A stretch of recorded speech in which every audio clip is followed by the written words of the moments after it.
Today's exercise is to paint an achromatic study in acrylics. In art, achromatic means black, white and grey. We have completed similar exercises in pencil and chalks. Today we're going to use paint. We are going to paint tones to create the illusion of light falling on a still life of boxes, also known as cuboids. The aim of this observational tonal study is to gain a better understanding and awareness of tints and tones and how they can create form. So I set up my workspace, and as I am painting at an easel, I will use long-handled brushes. The acrylic paint used will be titanium white and Mars black. I like to have a palette with plenty of room for mixing, my 2 water jars, one to wash the brush with and one to actually mix the paint. This paint is quite gloopy and needs to be mixed out. The brown paper I am using is just brown wrapping paper. It may take 2 coats for coverage, 2 coats of paint. So I work out the paint before I start. On one side of the grid I will paint white and at the other end black. Then in between I want a range of greys. So I want to go from white to light grey to medium grey to dark grey to black. And by mixing on the palette first, I can judge the jumps in my tone before I apply them to the grid. I will use this grid as reference when I am painting the still life. I have set up my still life on the ground so that my viewpoint is from above and at a window so that it has a definite light source with the shadows to the right. If you can, try working at an easel, as it is easier to judge your proportion. For the warm-up, we are going to use pure water and sketch with water onto sugar paper. This sketch should only take 4 to 5 minutes, and it is to help us compose the still life, making sure we can fit everything onto the page. When ready, we're going to start on our brown wrapping paper. This neutral paper is good to judge both lights and darks, and it won't wrinkle quite as much as the sugar paper. Pin up your tonal grid as a reference. On your palette, mix your light, medium and dark greys, and using a separate brush for each, begin to block in exactly what you see. This is an observational study. So have your light, medium and dark tones on your palette, using a separate brush for each, painting what you see. Here you can see I have used the white for the areas of the box where the light is hitting them. I have used the medium light for the top of the box, and I have used the medium dark for the areas away from the light that are in shade. I am blocking in quite quickly with large areas of tone. I can correct any mistakes or errors with proportion later. Mark in where the wall meets the ground, as this will set the still life in space. It is important to put in the background and the ground. This will help you to judge your tones. You will never have a dark area without a light beside it. Look at the dark area on the top box. Next to it, the background looks white.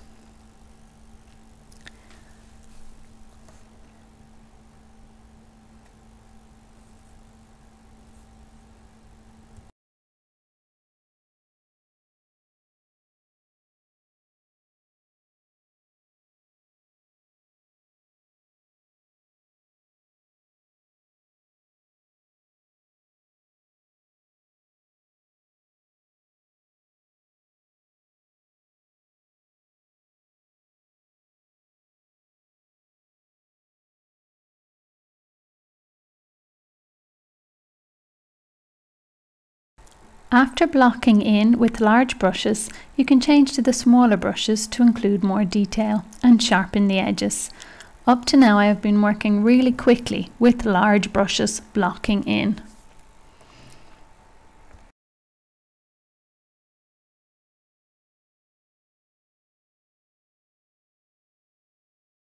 So now I have changed to smaller brushes, and I am adding more tone so the changes are more gradual.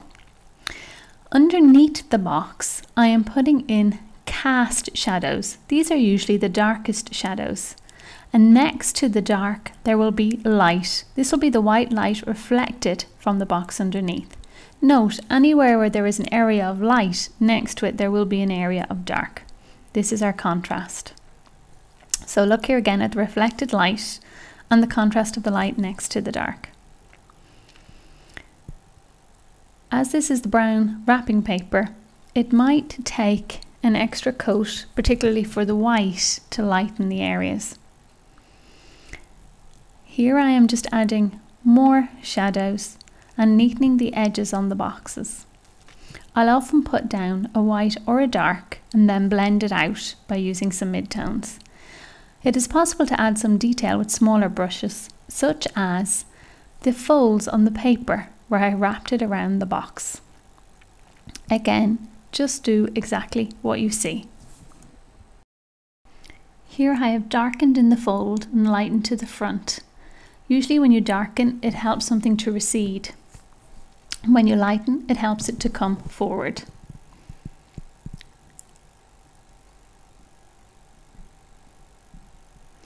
The cast shadows underneath the box help to make objects look more solid and to sit them on the ground. These cast shadows are usually the darkest shadows in the still life. You may notice that I am lightening the edge of the box and darkening next to it. This helps to sharpen the edges, and then I can use more midtones to gradate the shadows and make them sit better on the eye.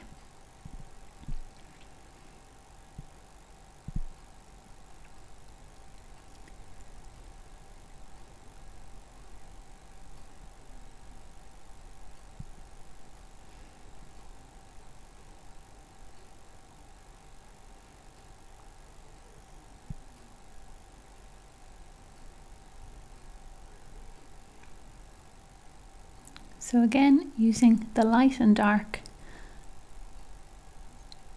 to make areas recede and bring other areas forward. So we are using our light and dark to model and give the illusion of light falling on the object. We are modeling form. Here I am using more midtones to help clean up the background and add some more shadow areas. We started off quite simply by using one simple light, medium and dark to block everything in.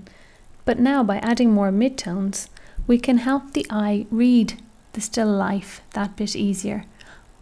So there aren't so many big jumps in tone. Though to be honest with you, when you stand back from the still life, the eye will often blend everything for you. So there's no need to be too neat, especially as this is an exercise to be completed in just one class. Here now I am whitening the whites to emphasize the light source coming from the window, and also just to clean up my composition. As I am working, I am sharpening the edges. The darkest shadows should be the cast shadows underneath. The shadowed areas will help to make the objects look more solid, to give them volume and form, to weight them down onto the ground. As I do this, it is a good chance to actually look at the still life and see my proportion, if anything needs to be rectified. And at this stage, I noticed that the box on the bottom, which the other three are sitting on, is out of proportion. I need to adjust the proportion, as the side of the box that recedes into the distance should be smaller. This will help to give the illusion of perspective and depth. As something goes away from us, it gets smaller. So by adding more tone underneath, I am in effect redrawing the side of the box and changing the proportion.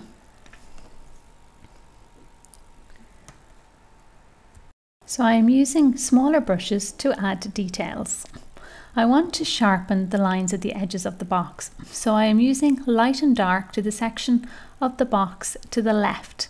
As it is further away from me, the contrast won't be as severe as the part of the box that is closer to me at the front. I am using the colours in my palette, the light, medium and dark. Take for example here on the small box. They're still fairly blocked in, as when you stand back from them, the eye will mix them. They blend on the eye, and this is known as optical mixing. This is an exercise to be completed in one class. Here are previous examples. And this is today's demonstration, where we used light and dark to create form. So today we completed an observational tonal, achromatic study using acrylics. There should be some supporting work in your notebook where you keep your assignment brief, your tonal grid, any health and safety note, particularly if you used an easel, as well as an evaluation, detailing what worked and if there is anything that could be improved upon. I would also keep any tips for yourself for future exercises. For example, like what did you learn about contrast? I hope you enjoyed this exercise. Thank you very much for watching.